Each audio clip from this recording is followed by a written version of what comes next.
இருங்க இந்த வீடியோ தள்ளிடாதுங்க. கொஞ்சம் பொறுமையாக கேளுங்க. கொஞ்சம் பொறுமை தான் பாருங்கண்ணா. இது ஒரு ஆலோசனை சொல்கிறேன். ஆண்டவர் உங்களோடு பேசுகிறார். எபேசியர் 6ஆம் அதிகாரம் 1ஆம் வசனம். பிள்ளைகளே, உங்கள் பெற்றோருக்கு கர்த்தருக்குள் கீழ்ப்படிங்கள், இது நியாயம். எத்தனையோ ஒரு ஆலோசனை சொல்லியிருக்கிறேன் நான். பிள்ளைகளே, உங்கள் பெற்றோருக்கு கீழ்ப்படிங்கள், கர்த்தருக்குள். ஏசப்பா ஒவ்வொரு குடும்பத்தில் பாருங்களேன். ஒரு ஆலயத்துக்கு போகிற பிள்ளைகள் குடும்பத்தில் பார்த்தோன்னா நான் இடத்துல பார்க்க ரொம்ப சந்தோஷப்படுவேன். எப்படின்னு கேட்டால், காலையில் எழுந்த உடனே பிள்ளைகள் வந்து ஒரு வசனத்தை படித்தா தான் சாப்பாடு, டீ, எதுவுமே. ஒரு வசனத்தை படிச்சுட்டு வரணும், ஒரு அதிகாரம் படிக்கணும், ஜெபம் பண்ணணும், அப்புறம் தான் ஆகாரமே கொடுப்பாங்க. அது கீழ்ப்படிதல் தானுங்க. மேல்படி போக முடியும், அப்போ தான் இன்னொரு பொசிஷனுக்கு போக முடியும். ஆனால் நம்ம என்ன பண்ணோம், உன் பலத்தினால நான் உயரவே முடியாதுங்க. ஆண்டவரை நின்று பாருங்க, கர்த்தருக்குள் கீழ்ப்படிங்க, உன் தாய் தப்பனை கீழ்ப்படுத்தி பாருங்க, நிச்சயமாக நீங்கள் உயர முடியும். நீ பிஸ்னஸில் போய் உயரலாம், பார்ட்னர் வச்சுக்கலாம். பார்ட்னர் ஒரு நாள் தள்ளிடுவான் உன்னை. எப்படி வேணாலும் உயர போகலாம், என்னைக்காவது ஒரு நஷ்டத்தில் வந்து உயர்ந்துடும். இது நேர்த்தியாக போகணுன்னு சொன்னால் அதுக்கு தான் ஆண்டவர் இந்த வசனத்தை சொல்கிறார். உங்களுக்கு அருமையான வார்த்தை. பிள்ளைகளே, உங்கள் பெற்றோருக்கு கர்த்தருக்குள் கீழ்ப்படிந்திருங்கள். பெற்றோருக்குள் கர்த்தருக்குள் கீழ்ப்படிங்க. பெற்றோருக்குள்ள இருந்து, பெற்றோர் தான் உங்களை பெற்றாங்க, அவங்களுக்கு கீழ்ப்படிங்க. பெற்றோருக்குள் கர்த்தருக்குள் கீழ்ப்படிங்க. பெற்றோருக்கு. ஆனால் பெற்றோர்னா யார்? உங்களுக்கு பெற்றவங்களுக்கு கீழ்ப்படிங்க. மற்றவங்களாம் கீழ்ப்படின்னு சொல்லலை. பெற்றோருக்கு கீழ்ப்படிந்தா போதும், கர்த்தருக்கு கீழ்ப்படிஞ்சா போதும். உலக மக்கள் எல்லாருக்கும் நீ கீழ்ப்படிஞ்ச மாரி தான். எத்தனையோ வார்த்தையில் சொல்லியிருக்கிறேன், எத்தனையோ இடத்துல சொல்லுங்கிறேன். பிள்ளைகளே, பெற்றோருக்கு கீழ்ப்படிங்க. எத்தனையோ பிள்ளைங்கள் அப்பா அம்மா சொன்னால் செய்கிறாமே தலைவாட்டாங்க, அப்புறம் செய்ய மாட்டாங்க. எத்தனையோ பெற்றோர்கள் கண்ணீரோடு இருக்கிறாங்க, கவலையோடு இருக்கிறாங்க.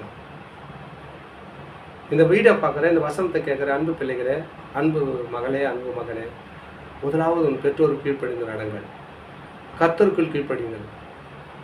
இதுதான் நியாயம். உலக பிரமாணமே அதுதான். தாய் தகப்பனுக்கு அடங்காத பிள்ளை இது எங்கடா நிற்க போகணும், எத்தனை பேர் பேசுவாங்க இல்லையா? ஆண்டவரே உங்களுக்கு புத்தி சொல்கிறாருங்க. எப்படியாப்பட்ட வார்த்தை அருமையாக சொல். பிள்ளைகளே, உங்கள் பெற்றோருக்கு எந்த பெற்றோர்? உங்களை பெற்ற தாய் தகப்பனுக்கு. நிறைய பேர் நான் பார்க்குறேன், டிவியில் பார்க்குறேன், பேப்பரில் பார்க்குறேன், ரயில்வே ஸ்டேஷனில் பார்க்குறேன், பஸ் ஸ்டாப்பில் பார்க்குறேன். எத்தனையோ பேர் வந்து பெற்றோரை எடுத்து போய் அனாதை ஹாஸ்பிட்டலில் விட்டுறாங்க. சில பேர் பராமரிப்பு இல்லாத நிறைய இடத்துல விட்டுக்கிறாங்க, நான் பார்த்துருக்கேன், பேப்பரில் படிச்சிருக்கிறேன். எத்தனையோ வாட்ஸ்அப்பில் டிவி பார்க்குறேன். எவ்வளோ வருத்தம் பார்த்தியா? ஒரு தாய் தகப்பனை எடுத்து போய் காசு கொடுத்து விற்கிற கதையாக அனாதை ஹாஸ்பிட்டல் விட்டுறாங்க. இந்த வீடியோ பார்க்குற அன்பு சகோதரனே, அன்பு சகோதரியே, உன் பெற்ற தாய் தகப்பனை கனம் பண்ண கற்றுக்கொள்ளுங்கள். தாய் தகப்பனை விடையப்பட்ட சூழ்நிலை தள்ளப்படக்கூடாது. இது நியாயம் இல்லை. ஆண்டவர் சொல்கிறார், உன் பெற்றோருக்கு, பிள்ளைகளே, உங்கள் பெற்றோருக்கு கர்த்தருக்குள் கீழ்ப்படிங்க. நான் கர்த்தர் சொல்கிறேன், அதை கீழ்ப்படிந்து நடங்க. உன் பெற்றோரை கனம் பண்ணுங்க. இதுதான் நியாயம். உலகத்தின் நீதி இதுதான். அதை தவறு வச்சு நீ எவ்வளோ கோட்டீஸ்வரனாக வாய்ந்தா கூட நீ ஒன்றே குப்பை, ஜீரோ தான். தாய் தகப்பன் அனாதை ஹாஸ்பிட்டலில் விட்டு நீ செய்துனா ஜீரோ தான். நீ உனக்கு அடுத்த பொசிஷன் அதே இடத்துல உனக்கு ஒரு ஆண்டவர் சேர்த்து வச்சுருப்பார்.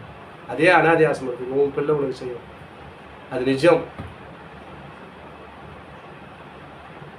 பராமரிப்பில் நிறைய பேர் விட்டுறாங்க. உன் பிள்ளையை பராமரிக்க தெரிந்து உன் குடும்பத்தை ஒரு தாய் தகப்பனுக்கு பராமரிக்க முடியாதா? கொஞ்சம் சிந்தித்து பாருங்கள், செயல்படுங்கள். ஒரு கட்டளையாக சொல்கிறேன். ஆண்டவர் உங்களை ஆசீர்வதிக்க வேணும்னு சொன்னால் முதலாவது உன்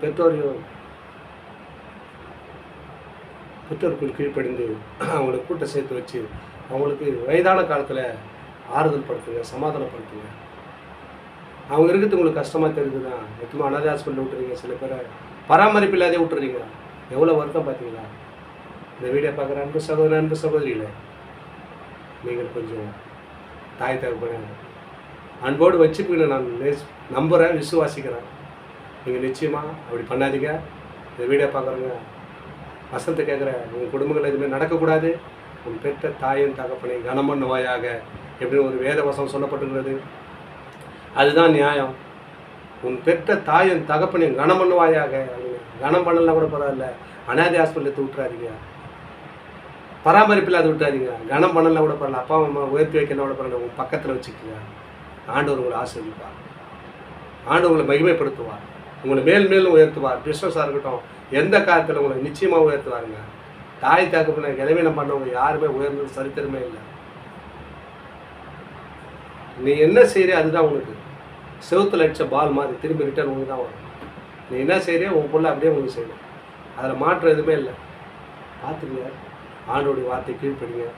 அதை சொல்கிறார் அந்த வாசத்தில். பிலிப்பர் 6ஆம் அதிகாரம் 1ஆம் வசனம். பிள்ளைகளே, உங்கள் பெற்றோருக்கு கர்த்தருக்குள் கீழ்ப்படிங்கள், இதுதான் நியாயம். நான் சொல்கிறது நியாயமாக எடுத்துங்க. ஒரு ஆலோசனை பண்ணி இனிமேல் பட்டு செய்திருந்தா முன்னாடி செய்திருந்தா அவனை கொண்டு வந்து வீட்டில் வச்சு சமாதானப்படுத்தி ஆதரவு உங்களுக்கு ஆசீர்வாதமாக இருக்கும். உன் பிள்ளைகள் ஆசீர்வாதம் இருக்கும், உன் பேர பிள்ளைகள் ஆசீர்வாதமாக இருக்கும். ஆமென். தொடர்ந்து இந்த வீடியோ பாருங்கள். இது ஒரு ஆலோசனை எடுத்துக்கொள்ளுங்க. கோவப்படாதுங்க. கர்த்தர் உங்களை ஆசீர்வதித்து வேண்டுமென்று இந்த வார்த்தையை சொன்னார். நிச்சயமாக ஆசீர்வாதத்தை பெற்று அன்போடு வாழ பாருங்க. ஆமென். இந்த வீடியோ பார்க்கணும்னு சொன்னால் சப்ஸ்கிரைப் பண்ணி பாருங்கள், லைக் பண்ணுங்கள், அநேகருக்கு ஷேர் பண்ணுங்கள். God plus.